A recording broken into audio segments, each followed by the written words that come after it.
আল্লাহ পাক মানুষ সৃষ্টি করে কি করেছেন সেটা জানার আগে আমরা এটা জানবো যে আল্লাহ রাব্বুল আলামিন যখন একা ছিলেন তারপর আল্লাহ পাক কি করেছেন জানতে ইচ্ছা করে না? আচ্ছা, আজকে আমরা হিস্ট্রিটা বলছি, শুনুন। আল্লাহ পাক একা ছিলেন, তারপর আল্লাহ সৃষ্টি করেছেন আরশে আজিম। আল্লাহ পাক সৃষ্টি করেছেন কি? আরশে আজিম। আরশ কি জিনিস? যেই আরশের ছায়ায় আল্লাহ পাক কিয়ামতের মাঠে 7 শ্রেণীর মানুষকে ছায়া দিবেন, যেদিন এই ছায়া ছাড়া অন্য কোনো ছায়া থাকবে না। আরশটাকে একটু বুঝি। একটা হাদিসের মধ্যে নবী সাল্লাল্লাহু আলাইহি ওয়াসাল্লাম বলেছেন, নবীর নাম শুনলেই দরুদ পড়বেন, বলবেন সাল্লাল্লাহু আলাইহি ওয়াসাল্লাম। নবীজি বলছেন, দেখো এই পৃথিবী থেকে প্রথম মহাবিশ্বের দূরত্ব হচ্ছে 500 বছরের পথ। কত বছর? 500 বছর। এভাবে দ্বিতীয় মহাকাশ থেকে তৃতীয় মহাকাশ দূরত্ব 500 বছরের পথ। এইভাবে প্রত্যেক আসমানের মধ্যে দূরত্ব হচ্ছে কত বছরের পথ? 500। সপ্তম আসমানের উপরে আছে সিদরাতুল মুনতাহা। কি আছে? এটা একটা কুল গাছ, বড়ই গাছ। নাসা আবিষ্কার করতে পেরেছে, অতএব বিশ্ববাসী বিশ্বাস করবে না। নাসা যদি কালকে বলে হ্যাঁ পাওয়া গেছে সিদরাতুল মুনতাহা, তাহলে বিশ্ববাসী বিশ্বাস করবে। একটা শিরকি দর্শন চলছে, কুফরি দর্শন। ও যখন বলবে হ্যাঁ, তখন সবাই বলে হ্যাঁ, যখন তারা বলে না, সবাই বলে না। আল্লাহ পাকের ওহীর জ্ঞানের কোনো মূল্য নাই সবার কাছে, ইল্লা মাশাআল্লাহ। সিদরাতুল মুনতাহার উপরে আছে কুরসি। কি আছে? কুরসি। আল্লাহ পাকের কুরসি, যেটা আপনি আয়াতুল কুরসির মধ্যে পড়েন, ওয়াসিআ কুরসিয়ুহুস সামাওয়াতি ওয়াল আরদ, মানে আল্লাহ পাকের কুরসিটা আসমান জমিনকে ঘিরে রেখেছে। আর বলে রাখি যে প্রত্যেক ফরজ নামাজের পর যে আয়াতুল কুরসি পড়ে, জান্নাতে যাওয়ার জন্য তার একটাই বাধা, মৃত্যু। মৌত হয়ে গেলে জান্নাতে চলে যাবে।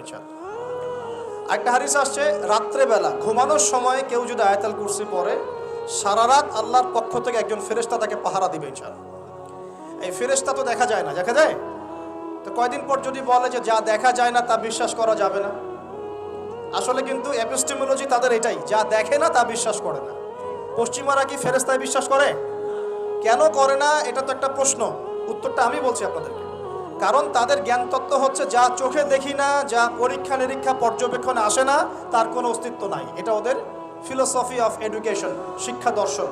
এটাকে আমরা ফিলোসফির ভাষায় বলি এপিস্টেমোলজি বা জ্ঞান তত্ত্ব। জ্ঞান তত্ত্ব টিচার যারা আছেন তারা বুঝবেন, তাদের জ্ঞান তত্ত্ব এমন। আর আমাদের জ্ঞান তত্ত্ব উল্টা, টোটালি ডিফারেন্ট। আমরা কি বলি? আমরা বলি ওয়াকুলিল হাক্কু মির রাব্বিকুম, সত্য আল্লাহর পক্ষ থেকে আসে। আমরা বলি যে অদৃশ্যে বিশ্বাস না করা পর্যন্ত কেউ মুমিনই হতে পারবে না। ইমানের কয় পিলার? ইমানের কয় পিলার? 6 পিলার। আমানতু বিল্লাহি, আল্লাহর প্রতি বিশ্বাস করলাম, ওয়া মালাইকাতিহি, তার ফেরেশতাগণের প্রতি, ওয়া কুতুবিহি, আল্লাহ পাকের আসমানি কিতাব সমূহের প্রতি, ওয়া রুসুলিহি, আল্লাহ পাকের রাসূলগণের প্রতি, ওয়াল ইয়াউমিল আখির, পরকালের প্রতি, ওয়াল কদরি খায়রিহি ওয়া শাররি, তাকদীর বা ভাগ্যের ভালো মন্দের প্রতি। এই 6টার একটাও কি চোখে দেখা যায়? আল্লাহকে দেখেছেন? ফেরেশতা দেখেছেন? আমাদের নবীকেও কি দেখেছেন? শুধু কোরআনটা আপনি চোখের সামনে দেখছেন, আর কিচ্ছু আপনি দেখছেন না।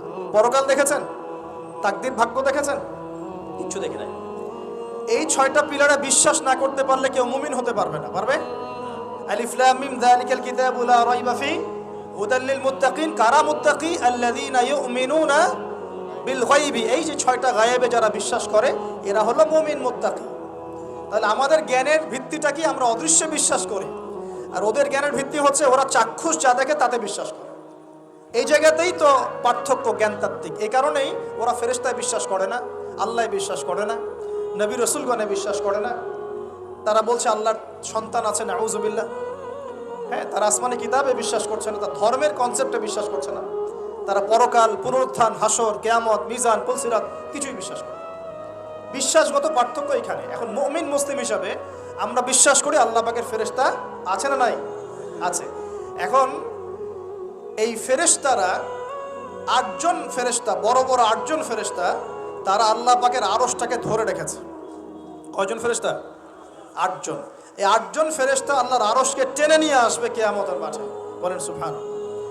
আল্লাহ পাকের এমনও ফেরেশতা আছেন যারা একটা ফুৎকার দিবে, জাস্ট একটা ফু, 1 ফুৎকারে পুরো মহাবিশ্ব ধ্বংস হয়ে যাবে। এত শক্তিশালী ফেরেশতা আছে আল্লাহ পাক। আমরা যখন মায়ের গর্ভে ছিলাম, এরকম একজন ফেরেশতাই আল্লাহর পক্ষ থেকে রূহ নিয়ে এসে মায়ের গর্ভে ফুঁকে দিয়েছে এবং আল্লাহর হুকুমে 4টা বিষয় লিখে দিয়েছে।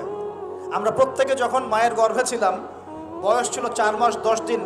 আমরা তো সব ভুলে গেছি এখন এগুলো, মাত্র 4 মাস 10 দিন। এখন শরীরে শক্তি আছে তো, এই জন্য শৈশব বাল্যকাল সব ভুলে গেছি। আবার একদিন শরীরে শক্তি থাকবে না, তখন আবার আল্লাহ আল্লাহ করা শুরু করবে। 2 দিন ডায়রিয়া হলেই আল্লাহ আল্লাহ শুরু হয়ে যায়। যখন মানুষ সুস্থ থাকে আল্লাহর বিরুদ্ধাচারণ করে, আল্লাহ বলতে কেউ নাই। ঠিক আছে? তো ওই ফেরেশতা লিখে দিয়েছেন 4টা জিনিস আল্লাহর পক্ষ থেকে। 1, সেই ব্যক্তির হায়াত কতটুকু হবে। 2, দুনিয়াতে রিজিক পাবে, কি কি রিজিক পাবে। 3 নাম্বার, তার কাজগুলো কি কি হবে, দুনিয়ায় কি কি কাজ করবে সে। আর 4 নাম্বার, তার সৌভাগ্য, সে সৌভাগ্যবান হবে না দুর্ভাগ্যবান হবে, মানে জান্নাতি হবে না জাহান্নামী হবে। এটা লিখে দেওয়া হয়ে গেছে। এখন এরকম 8 জন বড় বড় ফেরেশতা আল্লাহর আরশটাকে ধরে রেখেছে। আর আমরা বলছি কুরসির কথা। এই কুরসি আসমান জমিনকে ঘিরে আছে। আর আয়াতুল কুরসি যে ব্যক্তি তেলাওয়াত করবে ইনশাআল্লাহ তাআলা, আল্লাহর পক্ষ থেকে একজন ফেরেশতা তাকে সারা রাত পাহারা দিবে ইনশাআল্লাহ। কে অপরকে আল্লাহর জন্য মহব্বত করে। বয়ফ্রেন্ড গার্লফ্রেন্ড ট্র্যাডিশন বলা হচ্ছে না। বয়ফ্রেন্ড গার্লফ্রেন্ডের হারাম জেনার ভালোবাসা বলা হচ্ছে না। কি বলা হচ্ছে? দিনের জন্য, আল্লাহর জন্য দুজন পরস্পরকে ভালোবাসে, আল্লাহর জন্যই বিচ্ছেদ ঘটে।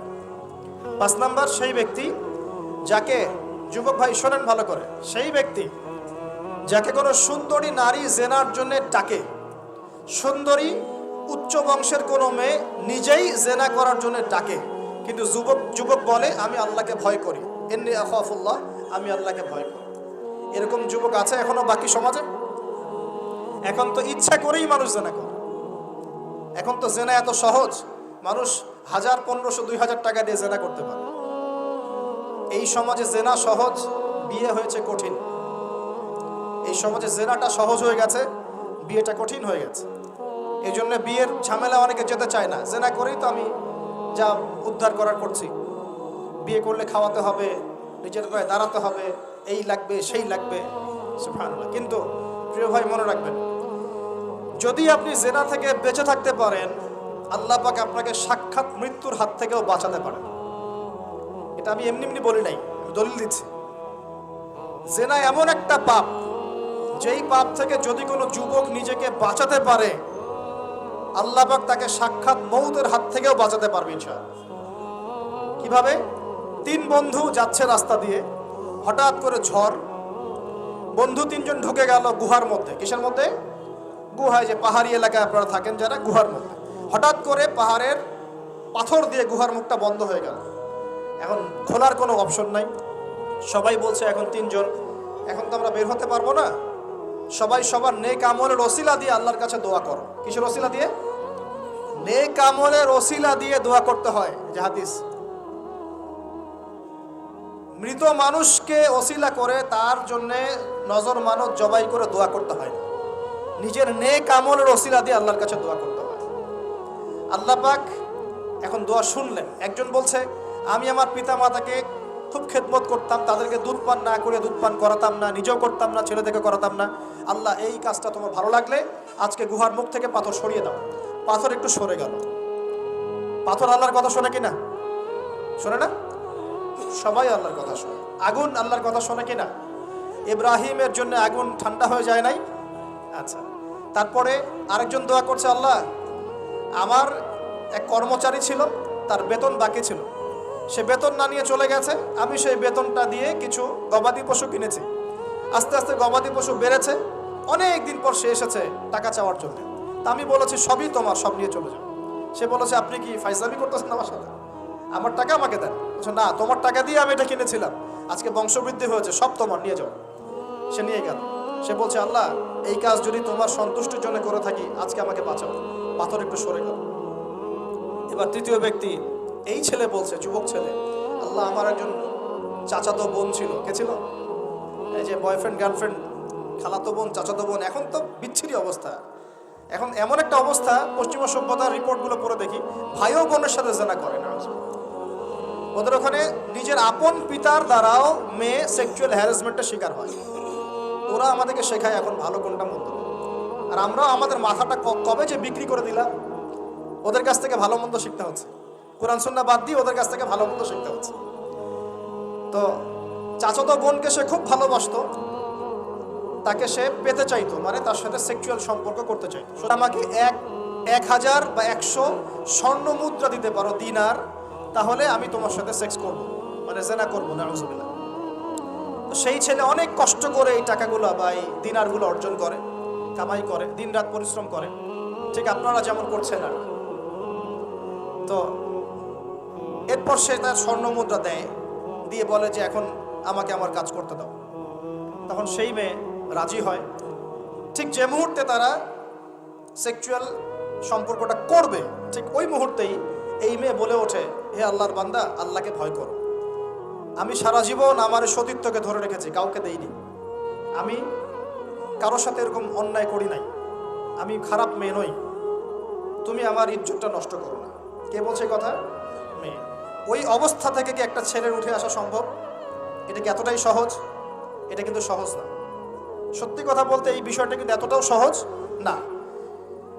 যারা অবিবাহিত তারা হয়তো বুঝতে পারবে না, বিবাহিতরা বুঝতে পারছে। তো ওই অবস্থা থেকে সেই টাকাগুলো না নিয়ে সেই স্বর্ণমুদ্রা মেয়েকে দিয়ে ওখান থেকে সেই ছেলে উঠে আসে আল্লাহর ভয়ে। সে এখন গুহার মধ্যে আটকা পড়েছে, আল্লাহকে বলছে, আল্লাহ ওই দিন ওই কাজ যদি তোমার সন্তুষ্টির জন্য করে থাকি, আজকে আমাকে মৃত্যুর হাত থেকে বাঁচাও। সমস্ত পাথর দপদপ করে সরে গেল গুহার মধ্যে। এটা কিন্তু কোনো গাল গল্প না, এটা বনু ইসরাইলের ঘটনা, সত্য ঘটনা। এই হাদিস থেকে আমি আপনাকে দলিল দিচ্ছি যে যদি জেনার মতো পাপ থেকে আমি সরে আসতে পারি, সাক্ষাৎ মৌত থেকে আল্লাহ বাঁচাতে পারে। প্রিয় ভাই, সেই যুবক আরো সে ছায়া ছায়া পাবে যে তার যৌবনকালটাকে আল্লাহর পথে কাটিয়েছে, এবং যাকে কোনো সুন্দরী মেয়ে জেনার জন্য আহ্বান করে, সে বলে আমি আল্লাহকে ভয় করি। আমরা তওবা করি, আমরা কোনো প্রকার জেনার পাপে যাব না ইনশাআল্লাহ। যদি হারাম কোনো সম্পর্ক থেকে থাকে, আজকেই এই নাম্বার ডিলিট করে ফেলতে হবে। আল্লাহ পাক তৌফিক দেন। ডিলিট করার আগে আবার ফোন করে বলেন না যে আজকে থেকে আর কথা বলবো না, তাহলে এই কথা আর কোনোদিন শেষ হবে না। একবারই বন্ধ, ডিসকানেক্টেড। কার জন্য? আল্লাহর জন্য। এবং এটা করার পরে আল্লাহকে বলতে হবে, আল্লাহ শুধু তোমার ভয়ে এবং তোমার সন্তুষ্টি পাওয়ার জন্য আমি জেনা থেকে বেরিয়ে আসলাম। আল্লাহ তুমি আমাকে হেদায়েত দাও, ঈমান দাও, আমল দাও, এবং তোমার রাস্তায় আমাকে বেহিসাব রিজিক দাও, এবং নেককার কুমারী, নেককার প্রেমময়ী, তাকওয়াবান, মুত্তাকি একজন স্ত্রী আল্লাহ তুমি আমাকে দান করো। ইনশাআল্লাহ আল্লাহ পাক আপনাকে দান করো। আল্লাহ পাক দান। আল্লাহ পাকের জমিন প্রশস্ত, আল্লাহর হাত প্রশস্ত। আল্লাহর হাতকে সংকীর্ণ মনে করবেন না, আল্লাহর জমিনকে সংকীর্ণ মনে করবেন না। আল্লাহ পাক যাকে ইচ্ছা বেহিসাব রিজিক দিতে পারে ইনশাআল্লাহ। আল্লাহ পাক আমাদের সবাইকে বেহিসাব রিজিক দান করুন বলি আমিন। আর সেই ব্যক্তি যে এত গোপনে দান করে, যার বাহাত জানে না ডান হাত কি দান করেছে, যার বাহাত জানে না ডান হাত কি দান করেছে। আমাদের মতো নয় যে 10,000 টাকা দান করলে সবাইকে না জানানো পর্যন্ত ঘুম হচ্ছে না, এমন নয়। দান এমন গোপনে করে যে তার বাহাত জানে না ডান হাত কি দান করছে। আল্লাহ পাক আমাদের সবাইকে গোপনে দান করার তৌফিক দেন। এর মানে এই না যে প্রকাশ্যে দান করা যায় না, প্রকাশ্যেও দান করা যায়। অন্যকে উৎসাহিত করার জন্যে প্রকাশ্যেও দান করা যায়, কিন্তু গোপন দান আল্লাহর কাছে অনেক বেশি পছন্দের। আর 7 নাম্বার সেই ব্যক্তি যে নীরবে নিভৃতে গোপনে আল্লাহর কথা স্মরণ করে কাঁদে এবং তার চোখ দিয়ে অশ্রু প্রবাহিত হয়। এই 7 শ্রেণীর মানুষকে আল্লাহ পাক কিয়ামতের মাঠে আরশের ছায়ায় ছায়া দিবে ইনশাআল্লাহ। আমরা কি পেতে চাই? আল্লাহ পাক এই আরশ সবার আগে সৃষ্টি করেছেন। তারপর কি সৃষ্টি করেছেন? কলম। কি? কলম। কলম সৃষ্টি করে আল্লাহ পাক বলেছেন উকতুব, লিখো। কলম বলছে মাযা আকতুব, আমি কি লিখবো? আল্লাহ বলছেন কিয়ামত পর্যন্ত যা হবে সব লিখো। লাউহে মাহফুজে কলম লেখা শুরু করেছে, কিয়ামত পর্যন্ত যা হবে সব লেখা হয়ে গেছে। অতএব রিজিক নিয়ে আপনার টেনশন করার কোনো দরকার নেই। যা লেখা হয়েছে পাবেন ইনশাআল্লাহ। যদি হালাল পথে চান হালাল পথে পাবেন, হারাম পথে চাইলে হারাম পথে পাবেন। আপনি যা তাকদিরে আছে এর বাইরে আপনি কিছু পাবেন যতই চেষ্টা করেন। আল্লাহ পাক আমাদের সবাইকে তাকদির নিয়ে সন্তুষ্ট থাকার তৌফিক দান। আমরা কি তরবারের জোরে ইসলাম প্রচার করেছি, নাকি আদর্শের জোরে হয়েছে? আদর্শ দেখে, মুসলিমদের চরিত্র দেখে, তাদের চারিত্রিক মাধুর্য দেখে, কোরআন সুন্নাহর প্রামাণ্যতা দেখে লক্ষ লক্ষ মানুষ ইসলাম কবুল করেছে আলহামদুলিল্লাহ, এখনো করছে আলহামদুলিল্লাহ। এখন যে সারা বিশ্বে মানুষ মুসলিম হচ্ছে কোন জায়গায় মুসলিমরা গলার জোরে তরবারের জোরে ইসলাম প্রচার করছে দেখান থেকে। এখন কি বিশ্বে মানুষ মুসলিম হচ্ছে না? হচ্ছে কি না? পশ্চিমা সভ্যতার মানুষরা মুসলিম হচ্ছে না? এখন কি আমরা যুদ্ধ করছি? তরবারি দিয়ে ওদেরকে ধরে রেখেছি, এই ইসলাম কবুল কর, এটা বলেছে? প্রিয় ভাইরা, এটা বলতে চাচ্ছিলাম, ফেরেশতারা বলেছেন রক্তপাত ঘটাবে আর ফাসাদ সৃষ্টি করবে। তারা কি সঠিক না ভুল? ফেরেশতারা সঠিক না ভুল? সঠিক। তারা কি গায়েব জানতেন? উত্তর না। তারা কিসের আলোকে বলেছেন? ওই যে বাসিরা, দূরদর্শিতা। জিন জাতি যা করেছে এরা তো তাই করতে পারে। আল্লাহ পাক কি বলছেন? আল্লাহ পাক বলছেন ইন্নী আ'লামু মা লা তা'লামুন, আমি যা জানি তোমরা তা জানো না। মানে আমার অনেক শুকরগুজার বান্দা থাকবে যারা আমার আনুগত্য করবে, আমার বিরুদ্ধাচরণ করবে না। আমরা ওই বান্দাদের অন্তর্ভুক্ত হতে চাই, আল্লাহ পাক কবুল করুন। এটা বলে রাখি যে জান্নাতের 120টা কাতার হবে। কয় কাতার? 120 কাতার। এর মধ্যে 80টা কাতার হবে উম্মতে মুহাম্মাদের মধ্য থেকে। এবার আল্লাহ পাক আদম আলাইহিস সালামকে সৃষ্টি করলেন নিজ হাতে। সূরা সাদের মধ্যে আল্লাহ পাক বলেছেন খালাকতু বিয়াদাই, আমি নিজ হাতে ওকে সৃষ্টি করেছি। আল্লাহর হাত কেমন সেটা ব্যাখ্যা করার দরকার নাই, এগুলো নিয়ে চিন্তা করতে যাবেন না। আল্লাহ পাকের মতোই, কারোর সাথে সাদৃশ্যপূর্ণ নন। আল্লাহ পাক এবার আদম আলাইহিস সালামকে সৃষ্টি করে নাম শিক্ষা দিলেন। ওয়াল্লামা আদামাল আসমাআ কুল্লাহা, এই মহাবিশ্বের যত জ্ঞান আল্লাহ পাক আদম আলাইহিস সালামকে শিক্ষা দিলেন। বলেন সুবহানাল্লাহ। এখান থেকে দলিল পেলাম আমাদের পিতা বানর থেকে হয় নাই, আমাদের পিতাকে আল্লাহ পাক সৃষ্টি করেছে। আমাদের পিতাকে কে সৃষ্টি করেছেন? আল্লাহ রাব্বুল আলামিন। তাও আবার নিজ হাতে, মানে কি? ভালোবাসা দিয়ে, ভালোবেসে, মহব্বতের সাথে। এই খলাকতু বিয়াদাই, আমি নিজ হাতে সৃষ্টি করেছি, এই কথা মানুষ ছাড়া, আদম আলাইহিস সালাম ছাড়া অন্য কারো জন্য আল্লাহ পাক বলেন নাই। অন্য সবার জন্য আল্লাহ পাক বলেছেন ইযা আরাদা শাইআন আইয়াকুলা লাহু কুন ফায়াকুন। যখন আল্লাহ পাক কিছু করতে চান খালি বলেন কুন, হও, ফায়াকুন, হয়ে যায়। ওখানে আল্লাহ পাক বলেন নাই সাগর সৃষ্টি করেছে হাত দিয়ে, এই গ্রহ নক্ষত্র সৃষ্টি করেছে আমার হাত দিয়ে। আল্লাহ পাক এমনটা বলেন নাই। আদম আলাইহিস সালামকে আল্লাহ পাক কত মহব্বত করেন, আল্লাহ পাক বলছেন যে আমি তাকে আমার নিজ হাতে সৃষ্টি করেছি। আর আজকে তোমরা শেখাচ্ছ মানুষকে, আস্তাগফিরুল্লাহ, যে মানুষ বানর থেকে হয়ে যায়। কত বড় কুফরি, কত বড় শিরক, কত বড় লজ্জা। নিজের সম্মান মানুষ নিজে ভাবে নষ্ট করতে পারে, নিজের সম্মান নিজে নষ্ট করতে পারে। আমাদেরকে আল্লাহ সৃষ্টি করেছেন আদম আলাইহিস সালাম থেকে। তারপরে যান, শুধু সৃষ্টি করেন নাই, আল্লাহ পাক সমস্ত নাম শিক্ষা দিয়েছেন। নাম মানে এখানে শুধু নাম, মঙ্গল, নেপচুন, প্লুটো এগুলো না। নাম মানে হচ্ছে জ্ঞান। নাম মানে কি? জ্ঞান। একটা এক্সাম্পল দেই, যখন আপনি বাচ্চাকে বলেন যে A for Apple, A for কি?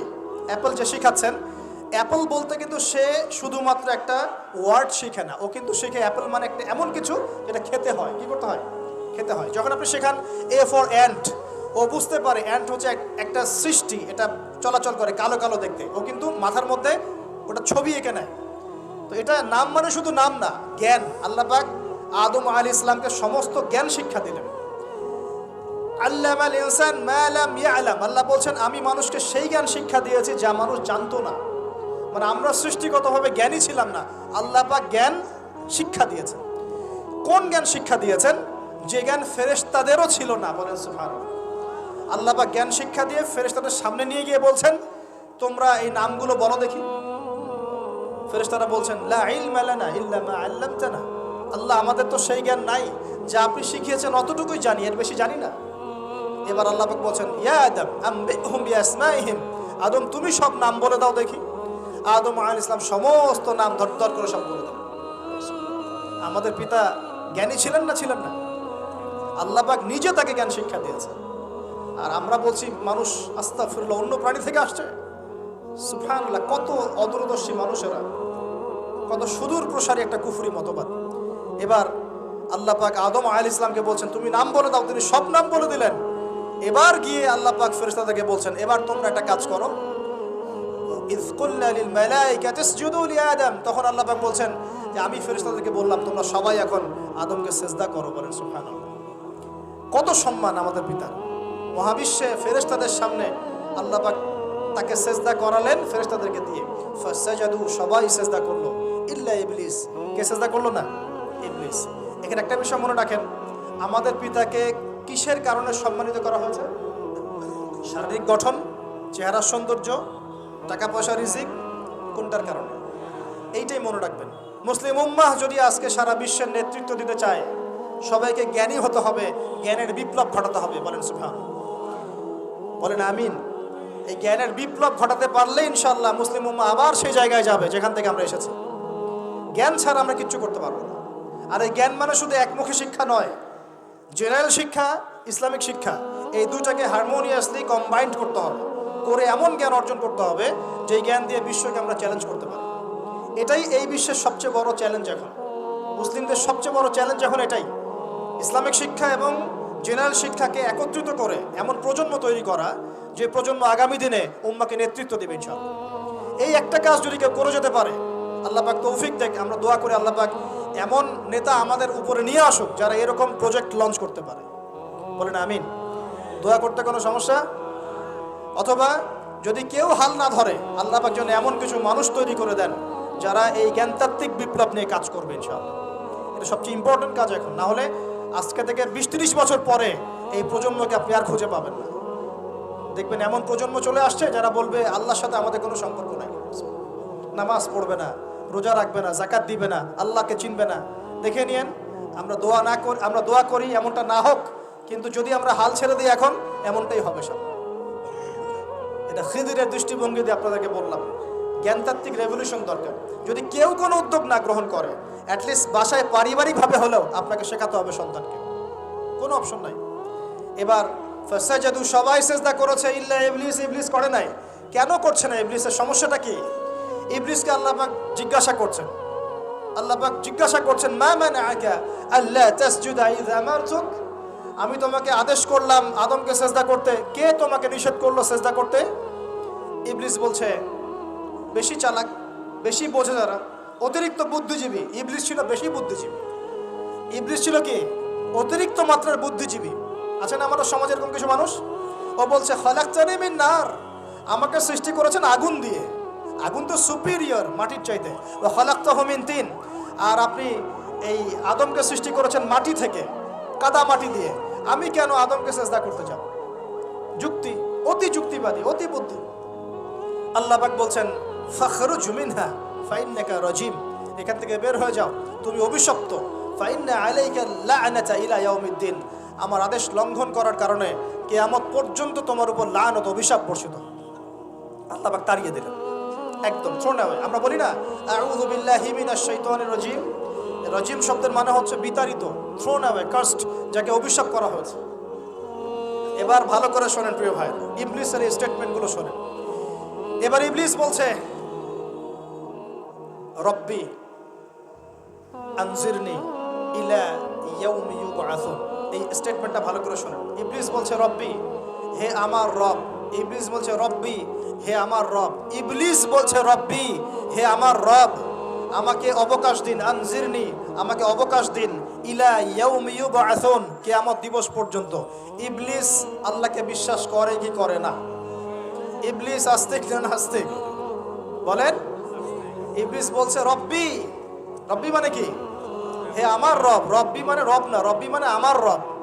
রব্বুন মানে রব, রব্বুহু তার রব, রব্বুহুম তাদের রব, রব্বুকা মানে তোমার রব, রব্বুকুম মানে তোমাদের রব, রব্বি মানে কি?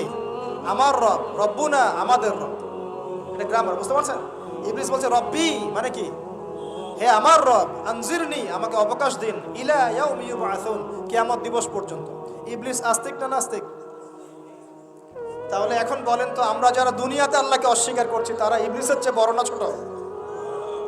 দলিল দিলাম তো, নাকি এমনি এমনি বললাম?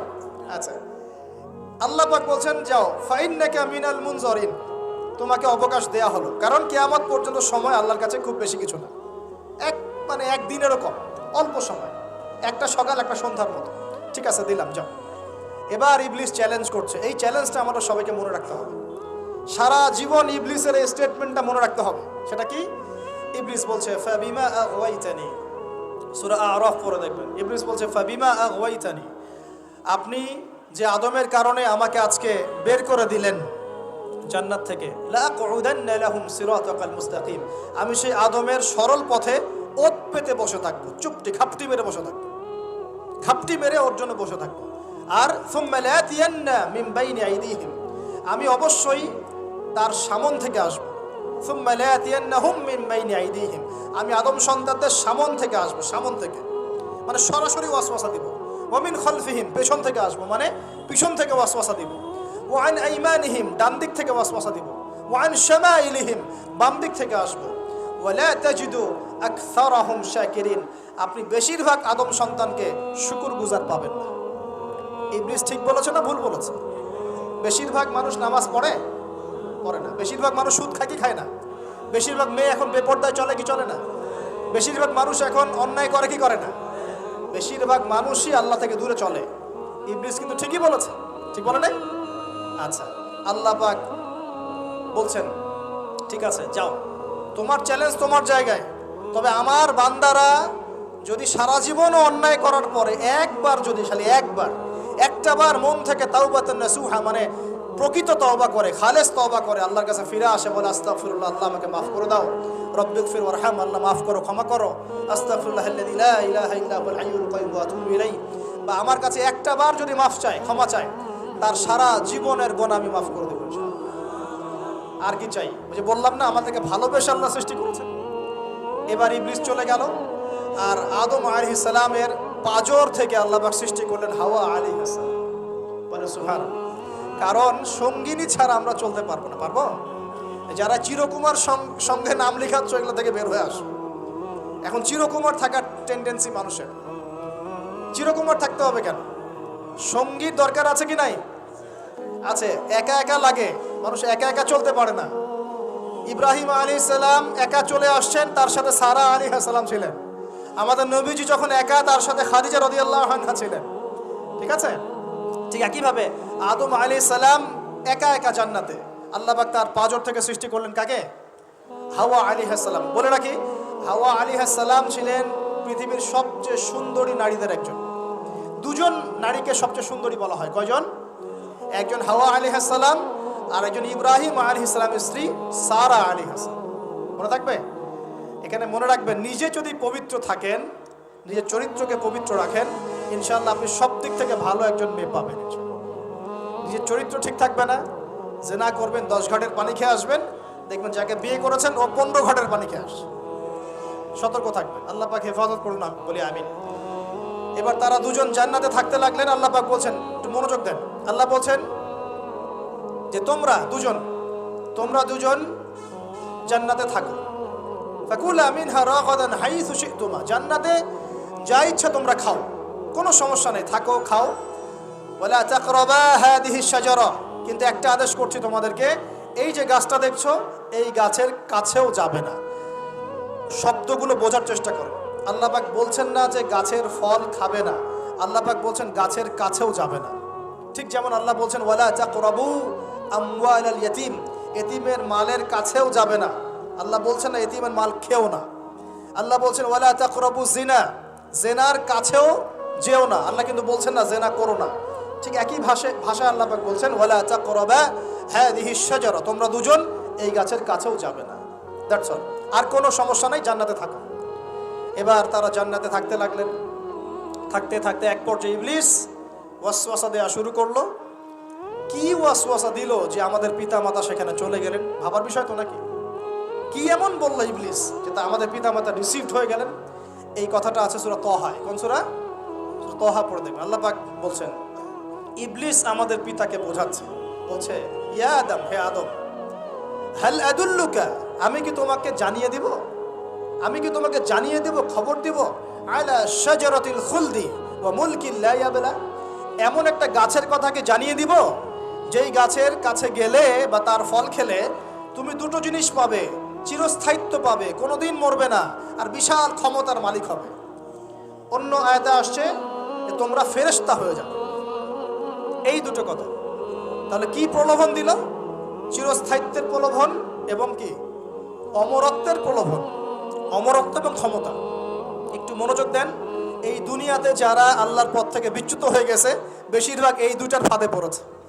হয় ক্ষমতার ফাঁদে, না হলে দুনিয়ার এই যে মোহ, অমরত্ব, দুনিয়ার জীবন নিয়ে পড়ে থাকা, এই দুনিয়ার প্রেমেই মানুষ নিজের পথ হারিয়ে ফেলেছে। এই দুটোই হয়েছে। এক পর্যায়ে পিতা মাতা চলে গেলেন, ফল খেয়ে ফেললেন, যদিও বা ফল খাওয়ার কথাটা কোরআনে নাই, কোরআনে আছে তারা গাছের কাছে চলে গেলেন। কি হলো গাছের কাছে যাওয়ার পরে? ফালাম্মা যাকাশ শাজারা, ফালাম্মা যাকাশ শাজারা, আল্লাহ পাক বলছেন যখন তারা গাছের কাছে চলে গেলেন। ভাই লক্ষ্য করেন, যখন তারা গাছের কাছে চলে গেলেন, প্রথম যে ঘটনা ঘটলো, বাদাত লাহুমা সাওআতুহুমা, তাদের যে কাপড় ছিল জান্নাতের কাপড়, গায়ে কাপড়টা থাপাস করে খুলে পড়ে। এখানে যদি আপনার কাপড়টা খুলে যায় কেমন লাগবে? বা কেউ যদি জোর করে কাপড় আপনার খুলে ফেলে কেমন লাগবে? কেউ যদি 10 জন জোর করে ধরে আপনার কাপড় খুলে দেয় কেমন লাগবে? আপনি নিজের জীবনের চাইতে বেশি কাপড়টা ধরে রাখার দিকে মনোযোগী হবেন না? আমাদের পিতা মাতাকে শয়তান জান্নাতে ফেরেশতাদের সামনে নগ্ন করে দিল, কাপড় খুলে পড়ে গেল। তার মানে জান্নাতে আমাদের পিতা মাতাকে নগ্ন করেছে কে? ইবলিস।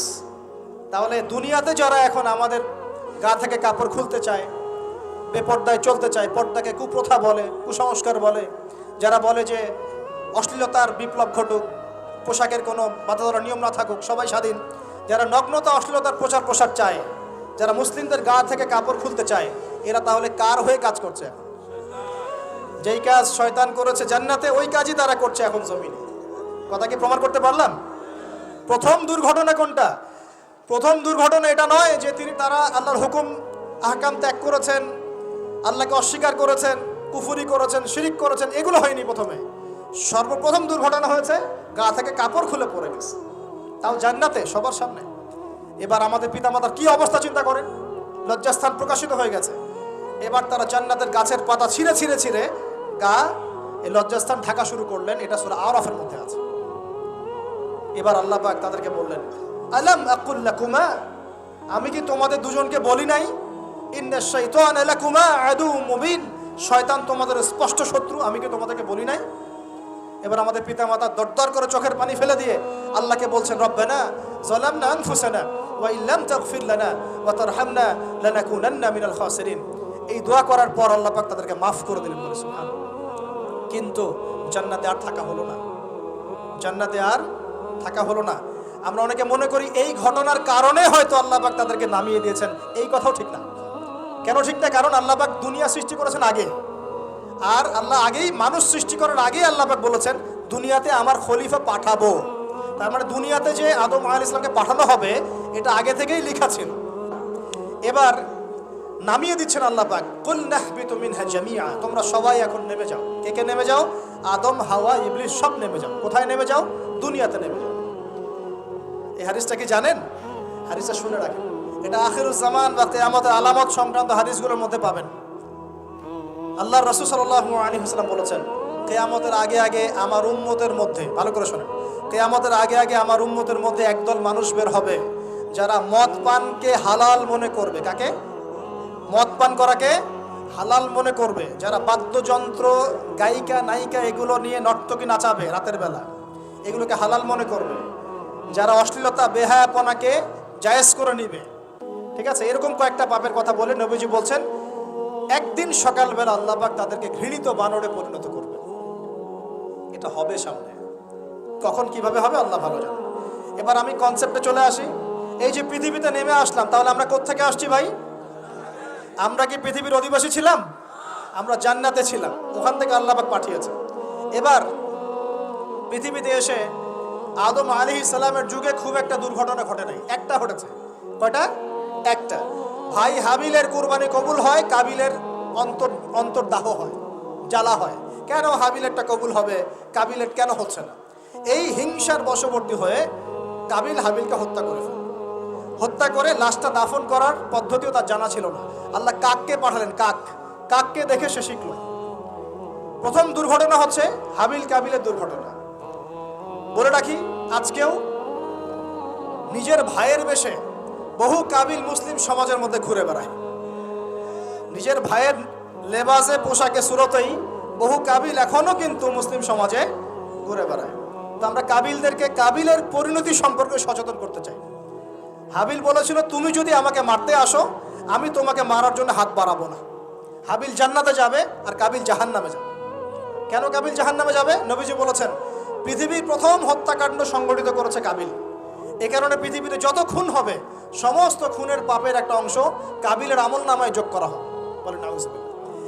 একটা কথা মনে রাখবেন, সদকায়ে জারিয়া যেমন আছে, গুনাহে জারিয়াও আছে। একটা মদের দোকান দিয়েছেন, যত মানুষ মদ খাচ্ছে সমস্ত গুনার একটা অংশ আপনার কাঁধে আসছে। সিনেমা হল করেছেন, মানুষ সারাদিন নেকড়া ছবি দেখে, নগ্ন ছবি দেখে, যত মানুষ এখানে পাপ করবে সমস্ত পাপের একটা অংশ আপনার কাঁধে যাবে। আবার একটা মাদ্রাসা করেছেন, যত মানুষ এখানে দ্বীনি ইলম শিখবে, এই নেকির একটা অংশ আপনি পাবেন ইনশাআল্লাহ। মরে গেলেও কবরে পাবেন ইনশাআল্লাহ। আল্লাহ পাক আমাদের সবাইকে সদকায়ে জারিয়া করার তৌফিক দেন, গুনাহে জারিয়া থেকে বাঁচিয়ে রাখুন। খুব খেয়াল রাখবেন, আল্লাহ পাক আমাদের হেফাজত করুন বলি আমি। এবার ওই যুগ শেষ, নূহ আলাইহিস সালামের যুগ। এই যুগে আল্লাহর একই সুন্নত। নূহ আলাইহিস সালাম 950 বছর দাওয়াত দিলেন, 40টা বা 80টা পরিবার ইসলাম কবুল করেছে, বাকিরা করে নাই। যারা করে নাই আল্লাহ পাক তাদেরকে ডুবিয়ে মারলেন, যারা করেছে আল্লাহ পাক উদ্ধার করলেন। সোজা কথা। আজকে সারা পৃথিবীতে যত মানুষ আমরা বেঁচে আছি না, আমরা কোনো না কোনোভাবে ওই 80 পরিবারের সদস্য। আমরা ভাই ভাই, আমরা ওই ফ্যামিলি, 80 ফ্যামিলির অন্তর্ভুক্ত। কিরকম করে? নূহ আলাইহিস সালামের 4 সন্তান ছিল। কয় সন্তান? এক সন্তানের নাম হচ্ছে হাম। কি নাম? হাম। হাম ছিল একটু কালো বর্ণের। হামকে দিয়ে আফ্রিকার কন্টিনেন্টে যত মানুষ দেখছেন ব্ল্যাক স্কিনের, কালো স্কিন, এরা সবাই হামের বংশধর। মজা না বিষয়টা? মানুষের অস্তিত্ব পৃথিবীতে, ইতিহাস, এগুলো খুব ইন্টারেস্টিং টপিক। ইতিহাস পড়তে থাকলে আপনি ডুবে যাবেন। কত কি যে বিশ্বে হয়েছে আর কত কিছু হবে সামনে, সুবহানাল্লাহ। তখন আপনার অস্তিত্ব জানান দিবে যে আমি কত ক্ষুদ্র, মহাবিশ্ব কত বড়, আল্লাহ কত বড়, কত সময় চলে গেছে আর আমি এই সময় কি করছি। এক ভাইয়ের নাম শাম। এই শামকে কেন্দ্র করে এই আরবের যে মানুষগুলো আছে, আরব, অ্যারাবিয়ান, এরা শামের বংশধর। আরেক ভাইয়ের নাম ইয়াফাস। কি নাম? ইয়াফাস। ইয়াফাসের বংশধর হচ্ছে পশ্চিমারা, মানে রোমক যারা, তারা। আরেক ভাইয়ের নাম ছিল কেনান। কি নাম? কেনান। এ ঈমান নিয়ে আসে নাই, ওই যে প্লাবনে ডুবে মরে গেছে। মরে যাওয়ার পরে আদম আলাইহিস সালাম বলেছিল, আল্লাহ আমার পরিবারের অন্তর্ভুক্তকে মাফ করে দাও। আল্লাহ বলছেন, লাইসা মিন আহলিক, সে তোমার পরিবারের কেউ না। নবীর সন্তান হওয়ার পরেও ঈমান না আনার কারণে সে জাহান্নামে গেছে। আর আমরা আর কি এমন মানুষ, অমুক আলেমের সন্তান, অমুক বক্তার সন্তান, হ্যাঁ, অমুক পীরের নওয়াবজাদা, অমুক তমুক, এইসব বড়াই করে লাভ নাই। আমল, আকীদা, ঈমান যদি ঠিক না থাকে, আমাদের বংশ পরিচয় আমাদেরকে বাঁচাতে পারবে, আমাদের দেশ, জাতীয়তাবাদ, বর্ণ বাঁচাতে পারবে না। যার যার কবরে তাকে তাকে যেতে হবে। নিজের আমল নিয়ে ফিকির করেন, নিজের কবর নিয়ে ফিকির করেন, অন্যের দিকে চোখ দেওয়া বন্ধ করেন, আগে নিজের কবরের ফিকির করেন। আল্লাহ পাক সবাইকে তৌফিক এনায়েত করুন।